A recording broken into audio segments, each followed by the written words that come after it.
Sino si Monkey D. Luffy? Si Monkey D. Luffy o mas kilala rin sa tawag bilang Straw Hat Luffy ay ang pangunahing bida sa manga series na One Piece. Siya ang tagapagtatag at kapitan ng sikat at makapangyarihang mga pirata ng Straw Hat pati na rin ang isa sa mga nangungunang fighters nito. Ang kanyang panghabang buhay na pangarap ay maging hari ng mga pirata sa pamamagitan ng paghahanap sa maalamat na kayamanang naiwan ng yumaong si Goldie Roger. Naniniwala siya na ang pagiging hari ng mga pirata ay nangangahulugan ng pagkakaroon ng pinakamaraming kalayaan sa mundo.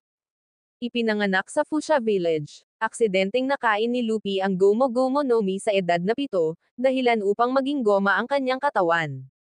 Nakilala rin niya si Shanks na may pulang buhok na nagmamay-ari at ibinigay kay Luffy ang mismong straw hat na naging signature accessory ito ni Luffy, na niregalo ito sa bata bilang bahagi ng pangako na magkita silang muli balang araw. Si Luffy ay anak ng revolusyonaryong leader na si Monkey D. Dragon, ang apo ng marine hero na si Monkey D. Garp, ang sinumpaang kapatid ng yumaong Fire Fist na si Porgus DS at Revolutionary Chief of Staff na si Sabo, at ang ampon na anak ni Curly Dodon. Isa siya sa iilang tao sa mundo na nagdadala ng kalooban ng D, si Luffy ay lumaban sa maraming pandaigdigang kapangyarihan na nakapaligid sa kanya. Simula sa pakikipaglaban sa pinakamakapangyarihang mga pirata sa East Blue, patungo sa pakikipaglaban-laban sa mga marino, 7 warlord ng dagat, world nobles at maging ang 4 na emperador ng Grand Line.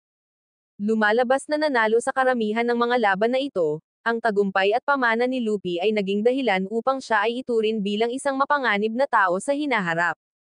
Nakuha niya ang galit ng Fleet Admiral Sakazuki, ang punong tanggapan ng mga marino at maging ang pamahalaan ng mundo. Si Luffy din ay may pagkahilig sa pag-akit ng mga tagasunod at hindi sinasadyang pinangalan ng pinuno ng Straw Hat Grand Fleet, na binubuo ng 7 piratang tripulante na nanumpa na tutulong sa kanya anuman ang mangyari. Matapos malaman ito at ang kanyang mga pagsasamantala laban sa mga pirata ng Big Mom, binansagan siya ng press bilang ika-5 emperador ng dagat kahit na itinuturing ito ng maraming kilalang tao na labis na.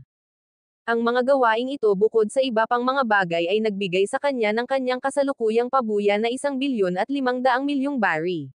Si Luffy ay isa sa 11 rookie pirates na sabay-sabay na umabot sa Red Line at pagkatapos na pamunuan ang raid sa Onigashima at talunin si Kaido, ang kanyang pabuya ay nadagdagan muli na umabot sa 3 bilyong belly, na naglagay sa kanya bilang isa sa mga miyembro ng 4 na emperador.